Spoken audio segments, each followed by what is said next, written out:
Vamos a explorar juntos entonces algunas creencias fundamentales que se desprenden de la resurrección de Jesucristo. Lo primero que creemos es que Jesucristo resucitó y está sentado a la derecha de Dios Padre. Como lo dice en Hebreos, en el capítulo 12, Hebreos capítulo 10, verso 12. Pero Cristo, habiendo ofrecido una vez para siempre un solo sacrificio por los pecados, se ha sentado a la diestra de Dios. Pero esto no es todo, hermanos. No solo Jesucristo está sentado a la diestra del Padre, sino que también está intercediendo por nosotros, como nos dice en Hebreos capítulo 7, verso 25. Por lo cual puede también salvar perpetuamente a los que por Él se acercan a Dios, viviendo siempre para interceder por ellos. Creemos que Jesús es el único sacrificio perfecto y suficiente para pagar el precio por el pecado del mundo entero. Su muerte y resurrección abrieron el camino para la reconciliación con el Padre Dios, y su intercesión continua nos asegura nuestra salvación y nuestra relación con el Padre. Lo segundo que creemos es que somos perdonados en Él y tenemos la seguridad eterna. Ahora, en Efesios, en el capítulo 1, verso 13 y 14, dice: y habiendo creído en Él, fuisteis sellados con el Espíritu Santo, la promesa que es las arras de nuestra herencia. Aquí la palabra arra significa garantía o promesa, la promesa de esta herencia.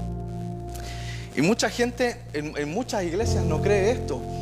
Celebran la resurrección de Cristo, van a las iglesias, cantan himnos hermosos, pero no tienen la seguridad de la salvación.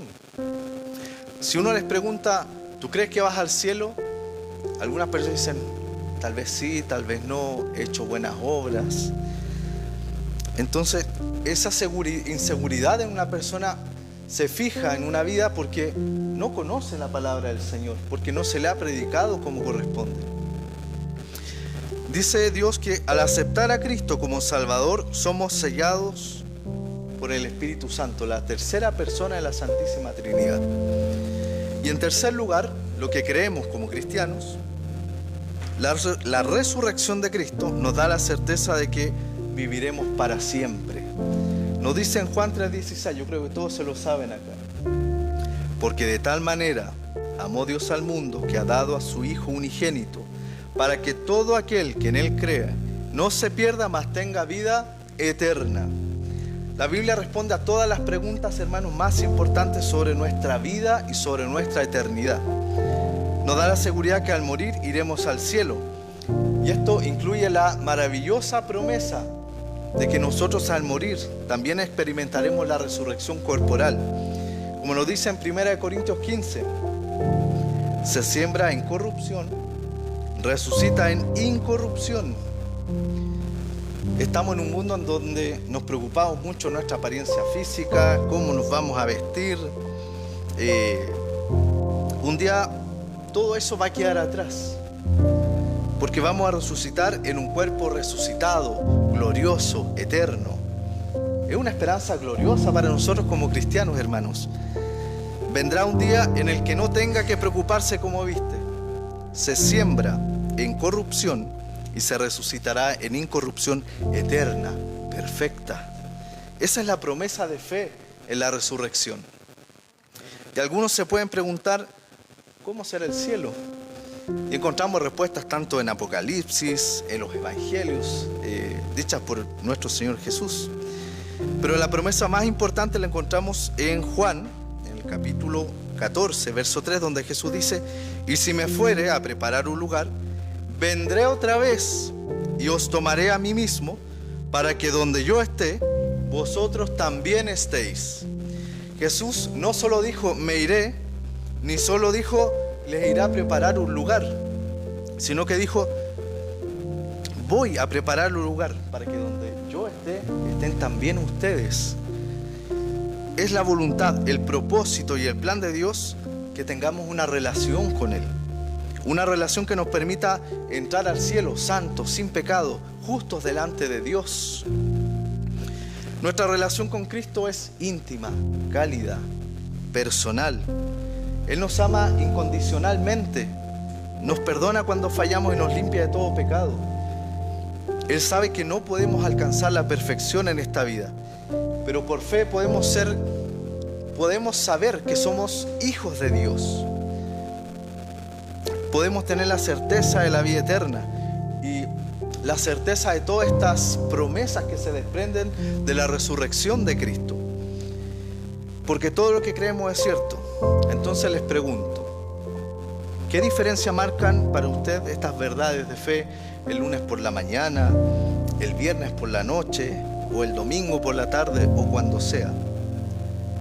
La verdad de la Biblia debe cambiar para siempre nuestro modo de pensar, de hablar, de vestir. Debe cambiar a dónde vamos y lo que hacemos con nuestra vida, porque Él vino a nuestra vida para marcar una diferencia, no una diferencia pequeña, sino una diferencia eterna. Entonces, si tuviera que decirle a alguien no creyente, déjame decirte la diferencia que Cristo ha marcado en mi vida, ¿qué diría? ¿Por dónde empezaría? Si tuviera que contestarle a alguien que no es creyente la pregunta, ¿eres cristiano? ¿Qué responderías? ¿Qué le dijeras tú a alguien en cuanto a qué diferencia ha marcado en tu vida el Señor? La diferencia que Cristo hace no siempre es visible externamente, pero aquí está la obra del Espíritu Santo que está trabajando internamente, sellándonos como hijos de Dios. Y eso se debe ver reflejado externamente en una vida transformada. Ahora, ¿ha marcado Cristo esta diferencia en ti? ¿Ha marcado Cristo esta diferencia en ti? Y aquí Pedro nos exhorta en 1 de Pedro, capítulo 1, verso 15. Sed también vosotros santos en toda vuestra manera de vivir. La palabra santo muchas veces nos incomoda. Pensamos que es llevar un estilo de vida totalmente distinto, casi como monje, enclaustrado, encerrado. Pero, ¿qué significa ser santo realmente? ¿Significa ser perfecto? No. Porque si así fuera, el apóstol Juan no nos hubiese escrito: si confesamos nuestros pecados, Él es fiel y justo para perdonar nuestros pecados y limpiarnos de toda maldad. La santidad es una meta, es una dirección, es un compromiso, es una vida entregada a la persona de Cristo, una vida donde Cristo mora en mí, una vida cuyo nombre está escrito en el libro de la vida, una vida donde nos esmeramos de alguna manera por vivir de acuerdo a las verdades bíblicas. Y este compromiso se expresa de manera concreta en nuestra relación con la iglesia, porque la resurrección de Cristo nos impulsa también a valorar la comunión con otros creyentes, como lo dice en Hebreos 10, 24, 25. Y considerémonos unos a otros para estimularnos al amor y a las buenas obras, no dejando de congregarnos como algunos tienen por costumbre, sino exhortándonos unos a otros, y mucho más al ver que el día se acerca. Hay varios hermanos que hoy día nos están congregando, hay que orar por ellos.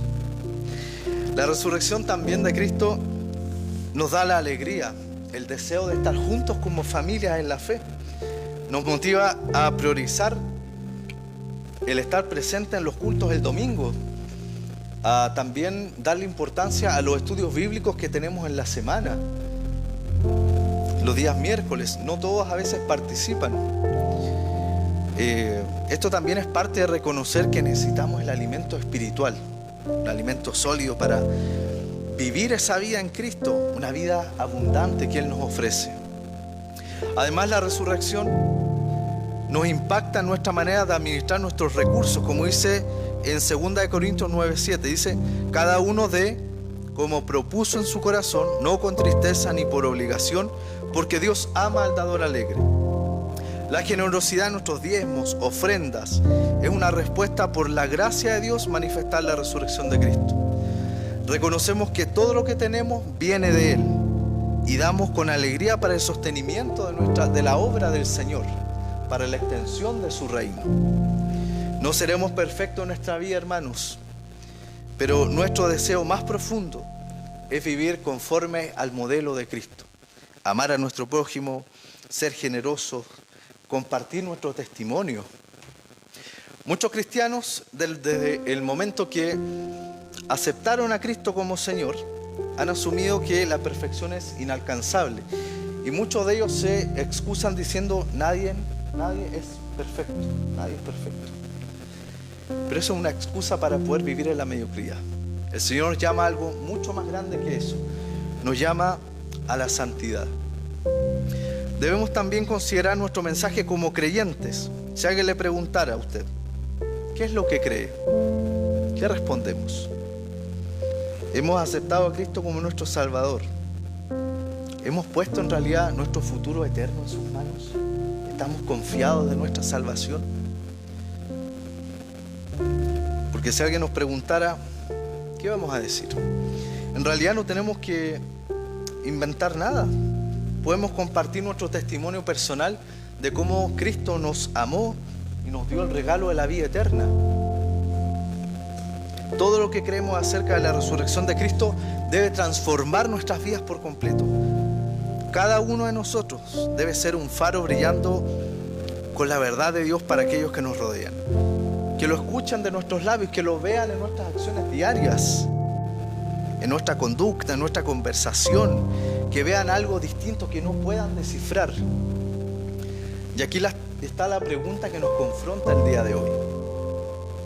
¿Cuándo fue la última vez que compartieron a alguien de cómo tener una relación personal con Jesucristo y la seguridad de su salvación?